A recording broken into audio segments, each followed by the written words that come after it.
Bonjour à tous et bonjour à toutes. Bienvenue dans ce nouveau récap de la semaine.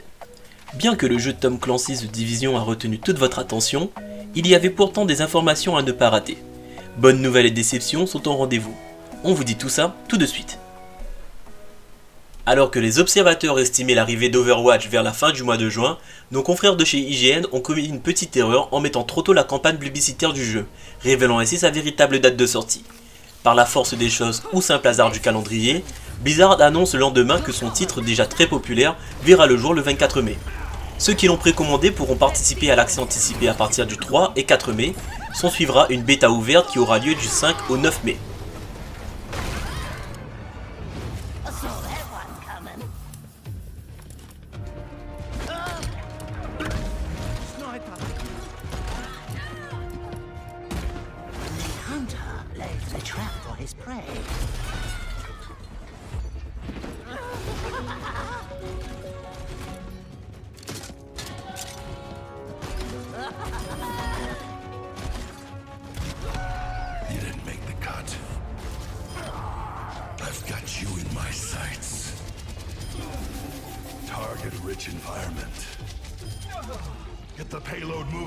Après plus de 2 ans de développement, Microsoft a annoncé dans la semaine que Fable Legends a été malheureusement annulé.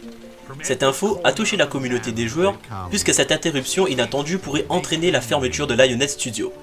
Toutefois, des professionnels de l'industrie tels que Sony ou Naughty Dogs ont déjà tendu la main à ces développeurs qui nous ont offert des titres inoubliables tels que Populous, Black and White et la série des Fables.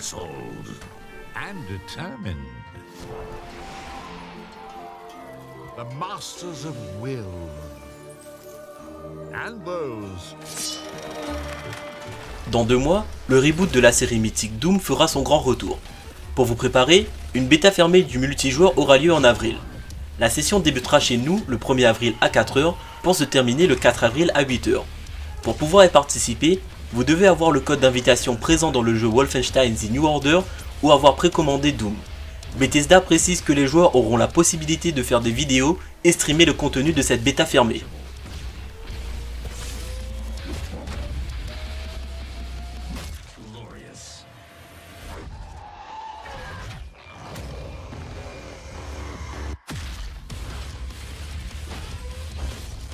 Les anciens développeurs de Darksiders ont réussi leur campagne Kickstarter de leur dernier projet, Battle Chasers Night War. Ce titre est inspiré du comics éponyme créé par Joe Madureira, le CEO de Airship Syndicate. Ces derniers nous proposent un gameplay s'inspirant des JRPG et un style graphique qui s'inspire plutôt des comics. De ce qu'on peut voir dans le second trailer du titre, tout cela semble très bien marcher. En tout cas, il a titillé notre curiosité et on attend déjà la fin de l'année pour pouvoir le tester.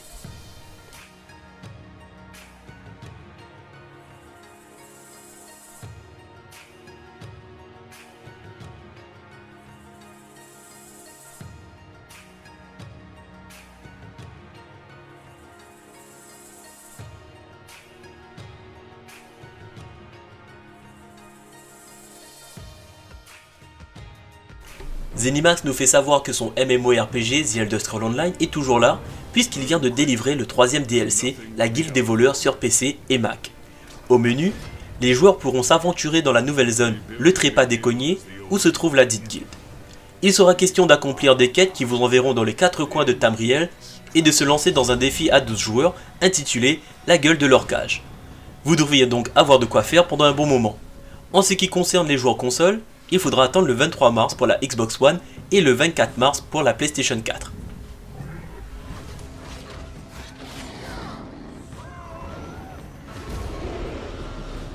Time was this was our town.